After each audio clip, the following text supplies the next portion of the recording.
E sempre a galera tá me questionando aqui, né, no Facebook sobre falando Felipe, religião e política.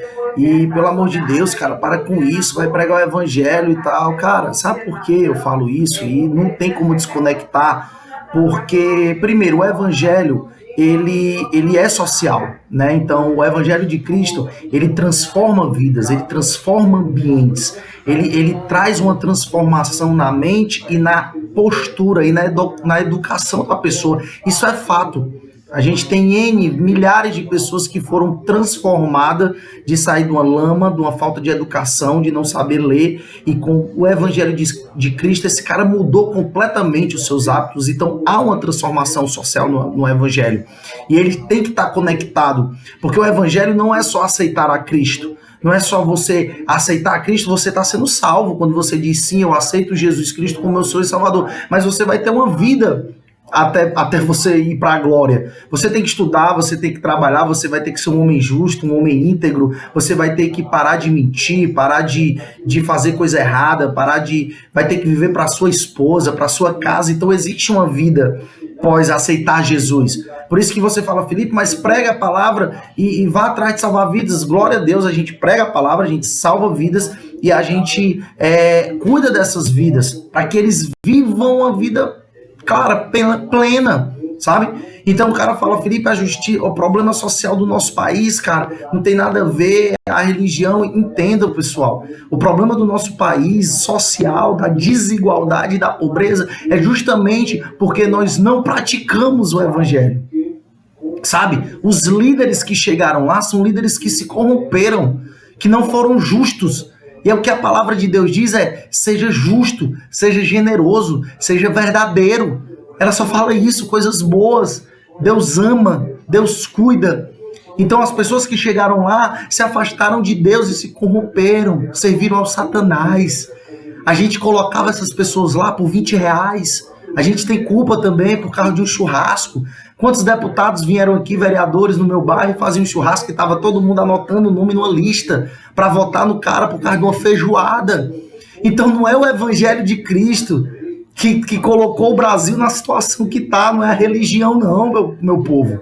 Pelo amor de Deus, o que colocou o país onde a gente está hoje é a corrupção, que tira da educação, que tira da saúde, que a corrupção nas autoridades, na polícia que existe, que não combate o tráfico porque é conivente com ele, isso é injustiça, é corrupção, que não combate a fraude porque está junto com eles, é o judiciário que vende habeas corpus, isso é fraude, não é evangelho, não tem nada a ver com evangelho. Se esses caras praticassem o evangelho, ele não matava, ele não roubava, ele não traficava.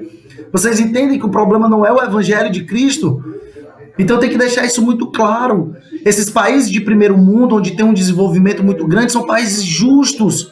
Você tem corrupção, mas eles estão alicerçados numa lei, numa justiça, numa Suprema Corte, que tem pilares morais, que tem que te dar liberdade. Os Estados Unidos te dá liberdade. Você tem estados que tem a maconha legalizada.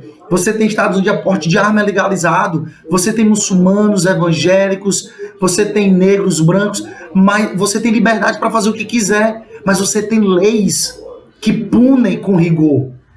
Essa é a grande diferença. Então, não é o evangelho de Cristo. Eu queria que vocês entendessem isso, entendeu? Felipe, o evangelho só traz coisas boas. E os nossos políticos, por isso que eu defendo tanto pessoas, sabe, que tenham o verdadeiro evangelho no poder, nas instituições. E pode ser pessoas que não sejam evangélicas, sejam espíritas, sejam de matriz africana, é um ateu, mas que ele seja justo.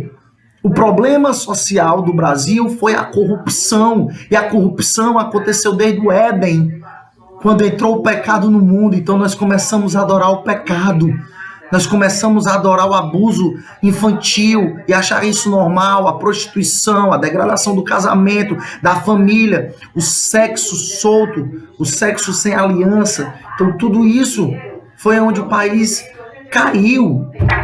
E eu acredito que só a palavra de Deus para levantar o nosso país. É só a palavra de Deus. Porque a palavra de Deus, ela ensina justamente isso. Amor, justiça e generosidade com o próximo.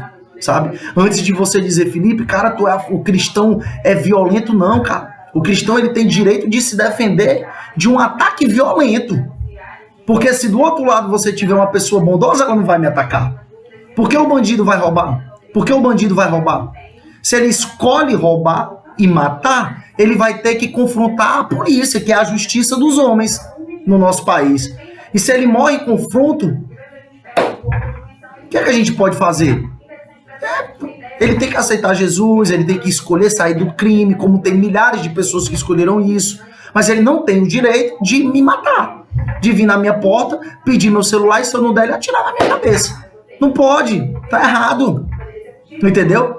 Então, se você for olhar o mundo que o cristão, o mundo que eu queria para ver é utópico. Eu nunca vou chegar lá, mas eu luto todos os dias para viver num mundo justo, sem mentiras, pelo menos eu faço a minha parte e dentro da minha casa. Tá bom? Fiquem com Deus, um abraço.